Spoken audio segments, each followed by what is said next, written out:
Before we jump into this week's video, tearing down an LQ4, I did want to point out a couple of websites that I drew information from that I think are worth your time checking out.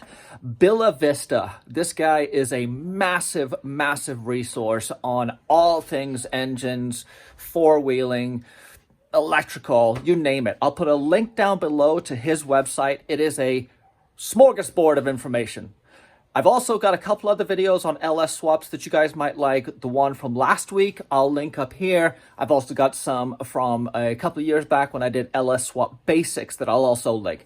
Everything will be down below. And I'm going to keep bringing you guys as much content as I can. I have an opportunity to take apart an LS and install it. And I figured I'd show you guys the steps along the way. Hey, what's up, guys? Welcome to Quarantine Edition. Part 2 of Merricks Garage LS Swap Series. Today, we're taking a look at a raw block. Well, not raw, this is a long block at this point. But this LQ4 is going to be going into a 93 Chevy 1-ton long bed. The bed's going to be getting chopped. We're going to be doing a solid axle swap on it, putting a 4L80 and this fire-breathing monster in there. So Duke pulled this motor out of a donor vehicle last week sometime. He's got everything. He's got the PCM. He's got the wiring harness, O2 sensors, you name it. It's drive-by-wire, or drive-by-cable, though? It's drive-by-wire right now. It will be drive-by-cable. Okay, so he's a drive-by-cable believer. And yeah, so today I want to get into architecture of the block. What makes them so good? What were some of the major advantages that the LS team came up with when they designed this third generation GM small block? And get into why they are such good engines for our trucks and for swaps in general. They've been incredibly popular and for good reason. They're an amazing, amazing motor. Let's go check them out.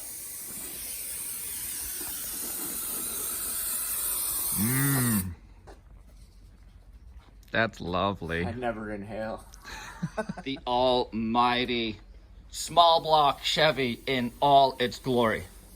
I got some flack last time calling the 350 a small block and referring to these as an LS. Technically, these are all small blocks.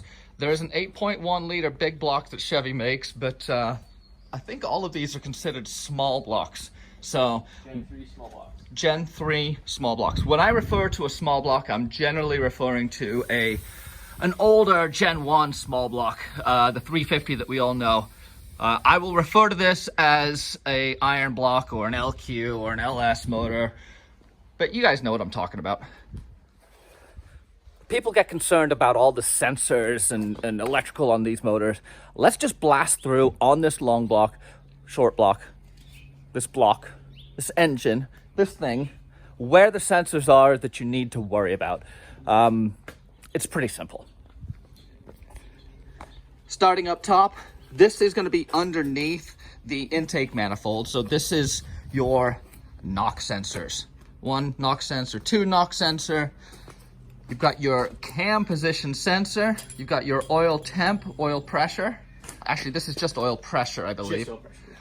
Down here, you've got your crank position sensor.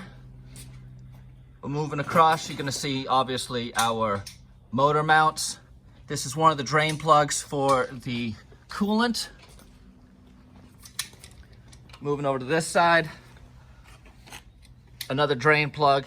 And in the head right here is going to be the temp sensor. There isn't any more sensors on here that I can see. The oil pan is the one that people confuse a lot. So that's your oil level. So here's a float. The oil pans on these motors are substantially burlier. They have increased the burliness over the Gen 1s. It's actually wider, deeper, stronger, and acts more of a structural component than oil pans in the past. So don't underestimate all the little things. This is a very good pan, and it's just one of the reasons these engines kick so much butt. So here's your relector wheel. This is 24 tooth. The later ones are going to be 58. You can usually tell what reluctor you have by looking at the crank position. If your crank position sensor is white, you have a newer 58. And if it's black, you've got the older. Unless the starter's in the way and then you can't see it. How many miles on this thing? It's supposedly had 104. 104,000. But I don't believe it. Just because how nice it was. Probably has a lot less. So these are the main bearings. These are the bearing caps. You can pull these and take a look at your main bearings to see what kind of wear patterns you have, or if you have any wear at all. Hopefully you have no wear visible.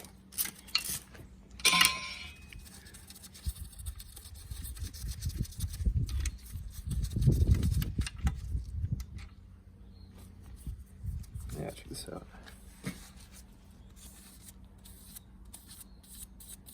You're making it worse. So, let me get a rag. Well, I can just tell by looking at them, those are beautiful.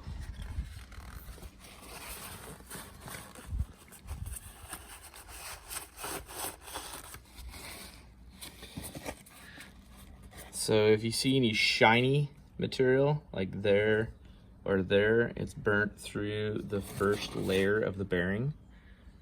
And the dull material is the first layer of coating on the bearing. And there is nothing. So usually on 100,000 on like a small block 350, this will be completely shiny all the way across. And this thing is really nice. So another test is you can run your fingernail across there to see if you have any pitting or grooves, and it's nice and smooth. Also on the crankshaft, same thing here. You look for discoloration or any kind of grooves across, nice and smooth all the way across. Don't have to worry about it. Chamfered oil bearings or oil holes in the crank, bunch of stuff. So the guy that developed these back in like 95 and 96 was a huge drag racer out of NHRA, and he was the he actually became the chief engineer for General Motors And delivered us up and created the block that we all wanted. Yep. So in 1997 they had their first block in the Corvette, and it was just like this. LS1.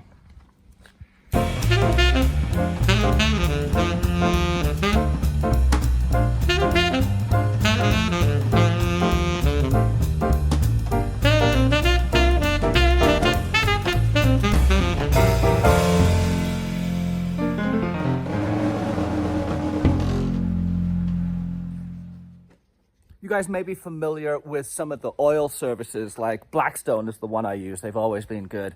You take a sample of your oil. So when you do an oil change, don't do the first thing that comes out of the oil pan. Wait a little bit, get about halfway through, fill up the container, send it out to them.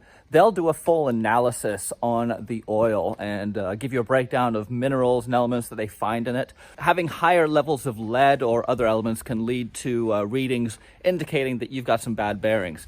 So you don't always need to pull the whole thing off to do this, but it's out. We're in quarantine. Might as well. 6 feet, yeah. Stock bottom ends will handle about 600 to 800 horsepower, no problem. A lot of guys, what they'll do is they'll change out your actual fasteners to ARPs and or studs. These are the torque to yield bolts or torque to stretch bolts, so you have to use a degree or indicator wheel. So you torque them down to 15 foot-pounds, and then you'll have to degree them to, I forget, it's 45 or so. Same with the mains and everything. Here's an attention to detail thing that you wouldn't know unless you had delved into one of these. You can see, here, hold this for me, dude. You can see on the mating surface of this rod how it's not smooth. It hasn't been cut. They actually will make this rod, cast this rod in one piece, and then fracture it into these two halves so you can obviously install it on the crank. What that does is just give a much, much stronger union when you do put it back together. This is the sort of stuff that was in racing engines 20 years ago. And it's in a stock junkyard GM motor now. Crazy, huh? Yeah. Absolutely crazy. But I mean, you're looking at like this for your main caps. I mean, their main caps are a lot smaller, and your actual crankshaft sits out a lot more. And this, one of the biggest things is the strength in the block. So the block actually makes a U, and the crankshaft sits inside the block. So it's very, you know, strength and rigidity, especially with the 6 bolts and the main caps. Yeah, talk about that for a little bit. Everyone used to want a 4-bolt main on their small block, and most small blocks came with 2-bolt mains. Yeah, so 2-bolt mains are probably good to maybe 400 to 500 horsepower. 4-bolt mains is what everybody wanted. They were good to a little bit higher. And then a lot of the race cars, what they do, they would splay the bolts and they would drill them and tap them at an angle. So here's your main caps. So you have 1, 2, 3, 4, 5. Each main cap has 6 bolts, 2 in the middle and 2 on the outer, 4, and then 1 on either side of the block. Compared to a 2-bolt main that didn't have, or the old school blocks that didn't even have the skirt as deep. The crank sat up a lot, well, sat down a lot lower, and then the valley it sat in was narrower. Beautiful. Yeah.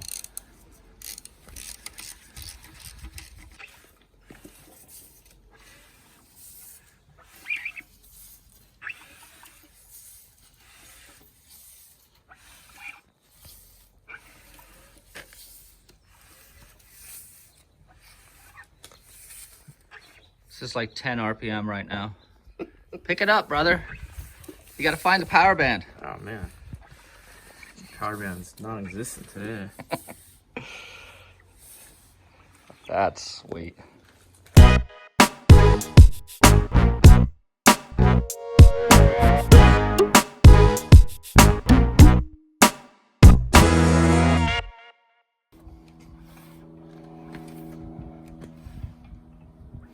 Truck noises.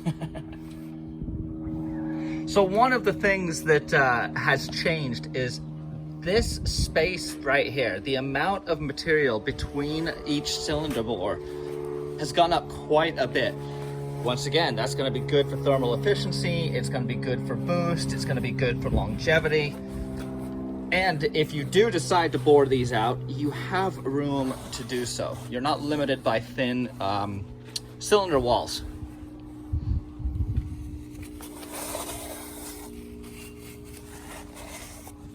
So you'll notice that off this crank pulley, there is no harmonic balancer like you would find on a Gen 1. With a Gen 3 and Gen 4s, they've internally balanced this motor, which in itself is a feat. The fact that they're creating a production model engine that they mass produced and it's internally balanced well enough that it doesn't need an external harmonic balancer is just another testament to the ingenuity behind this guy. So this, now when I feel the timing chain is when I know it has 100,000 on it. But that just had a little bit of slap in there. Right there, that's what he wanted. 6.0 baby.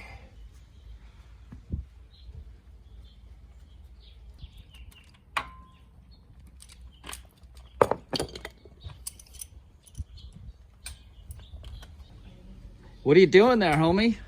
Yeah, I might have a spun bearing on my cam. First indication was these lifters are not coming out as easily as we would like. And the cam is not coming out as, there it goes. Was not coming out as easily as we would have liked either.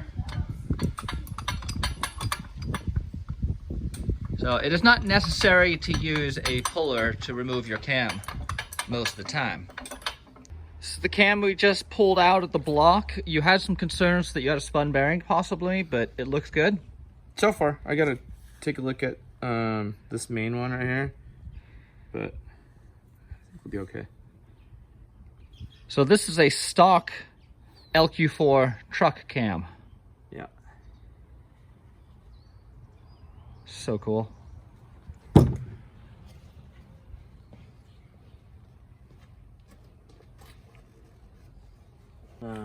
Probably from sitting. So see on this top half, it's like been sitting. Huh. So at this point, A little corrosion or what? yeah, probably. At this point, I probably will rebuild the whole block.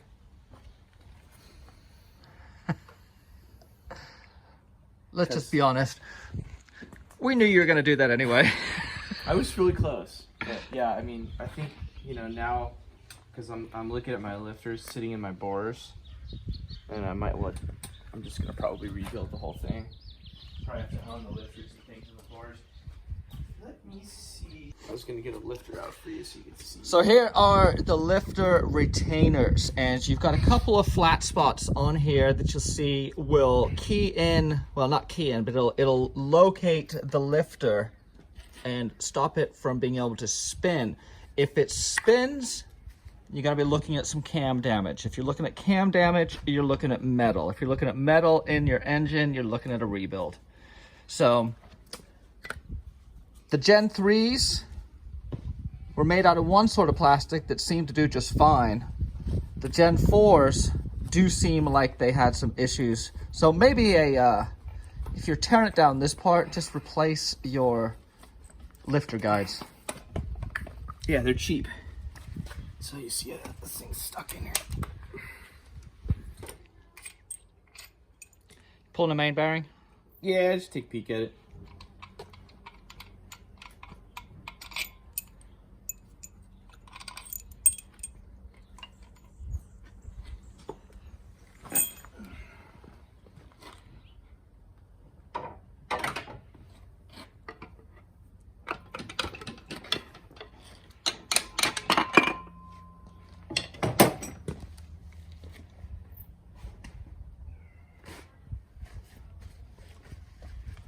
What are you looking for here, brother?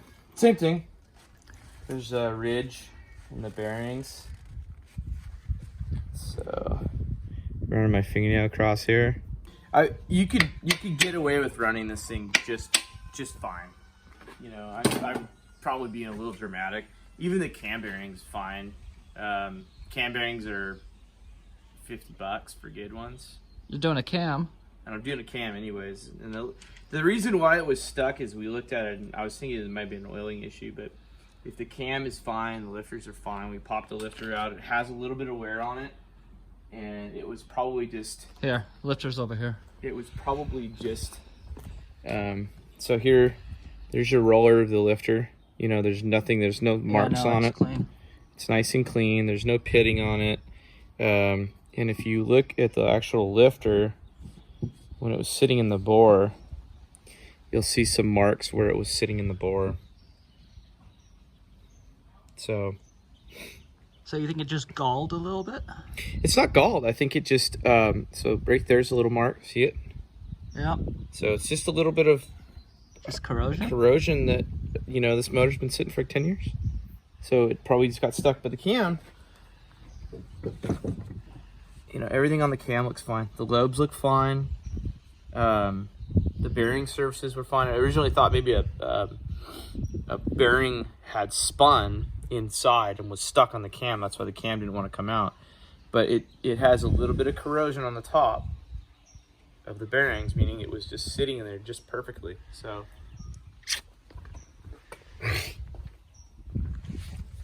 Duke's looking for an excuse to go fully buck wild on this motor. Oh, I know, it's so close too. I kind of just wanted to drop it in so we can start doing burnouts. And he's trying to justify doing a full rebuild. I know, I know, dude. I am. In my brain, I'm like, how can I justify this? I mean, he could have probably just dropped this motor in and ran it for another 100,000 miles. Oh, easy. How much did you pay for this block? I paid $2,000 for a complete engine, computer, wiring harness, plastics, everything, transmission. It came with the 4L80? Yes, 4L80 and Exhaust? Yeah, everything, exhaust, everything. Yeah, see, that's the deal. That's another one of the reasons these things are so popular is you can get them. They were put in everything from vans to work trucks to SUVs. And so you can find an entire powertrain for $2,000. The entire thing. I mean, we're talking catalytic converters to transmission to PCM to all the wiring for the battery cutoff overload isolator protector stuff. That's a pretty amazing deal. Yeah, I got everything. All accessories too. So here's another lifter. How's that one look? I'll take a peek at it. I got all accessories, starter, everything. Yeah, it's a running Air conditioning. Roller's fine. Yeah, it's just stuck in the bore. You can see a little bit of varnish on it. Just stuck in the bore. Okay. Crisis averted. Maybe. Maybe. Oh, brother. You know, it's nice and smooth. So one of the most reliable ways to ruin a motor is run it with low oil or with low oil pressure. That's why whenever you see someone start a motor for the first time, the first thing we check is oil pressure. Do I have oil pressure? If you have oil pressure, you're most likely going to be okay. Without oil pressure, your bearings are starved. And these bearings, I mean, these are not ball bearings. These are bearings that are load bearing, and the only thing protecting them from heat and degradation is a very, very, very fine level layer of oil between the two surfaces. Obviously, if you do not have oil pressure, you are not forcing oil into that minuscule space. It's just a matter of time before you melt down a bearing or something. What we're thinking has happened with this guy. This motor has been sitting for years, and who knows the condition it sat in. What it appears like is there's just some varnish that needs to be cleaned off that has caused things to stick a little bit, and at first appear to be bad bearings, bad lifter, stuff like that. But upon closer inspection and a little bit of elbow grease, we think they're okay. But Duke's probably still going to tear it apart because, you know, Duke. Yeah, I might be bearings on it.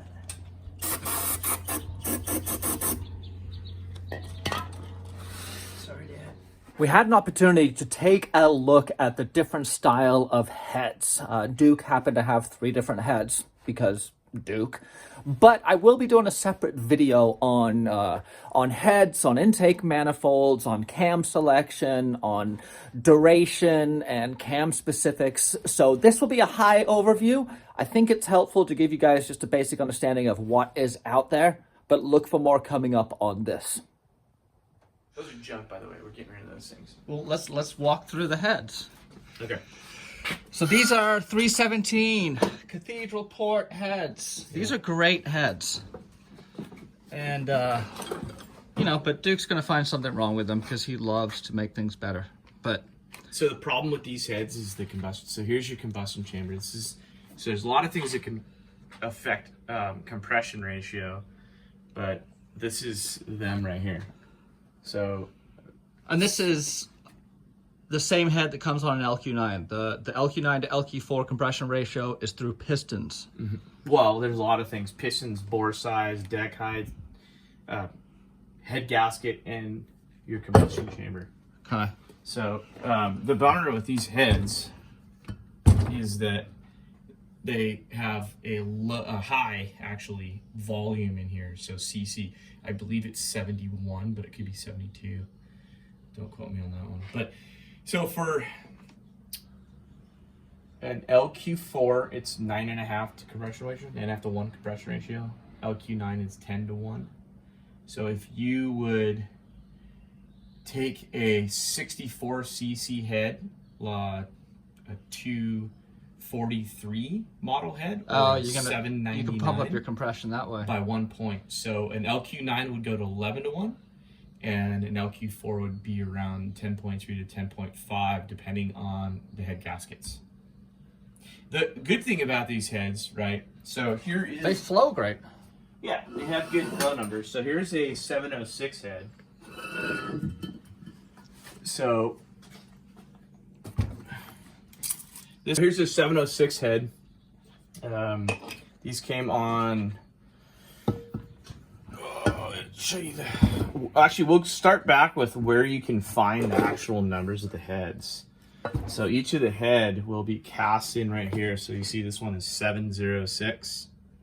So when you're in a junkyard or you're pulling, you know, heads from motors and stuff, 706, and then this one is 317. So all 6 liters, Gen 3, LQ4 or LQ9 had 317 heads, no matter what. Yep. And the Cathedral, This referring to this guy. Yeah, and then square port obviously is just a nice square port. But these work really well with the high decks, the intakes, the anything that's pushing a lot of volume. They're the heads that come on the newer 6 liters. So the Gen 4 motors, the square port heads are actually far superior to these. Those are, I think, 843 or 823 heads. Anyway, so this head, 5.3, 4.8, this one actually stamped 4.8. So this is your combustion chamber, and you can see the difference. You can see how, actually physically. See the depth on that one. One is a lot smaller than the other one. This one has bigger valves than this, and the runners on the head are actually different. So these are bigger runners. You probably can't see it too much. It's So in a dyno, this head would make more power than this head. where though? Everywhere. The problem that it has is it doesn't flow as good. How's it making more power without? Oh, because of The compression. compression ratio. So a couple things are going to affect your power. One of them being heavy, weighed upon is compression ratio.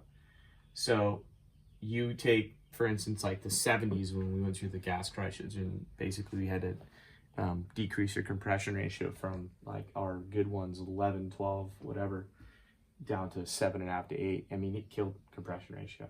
So by adding compression ratio, you'll overcome a lot of downfalls down the road. So these heads are everywhere. So for you to go and mill this head and do all the work to it to get down to the compression ratio that you need for this, it's cheaper to go to the junkyard and buy a $799 or $243 head. $799 and $243 head is the same compression ratio.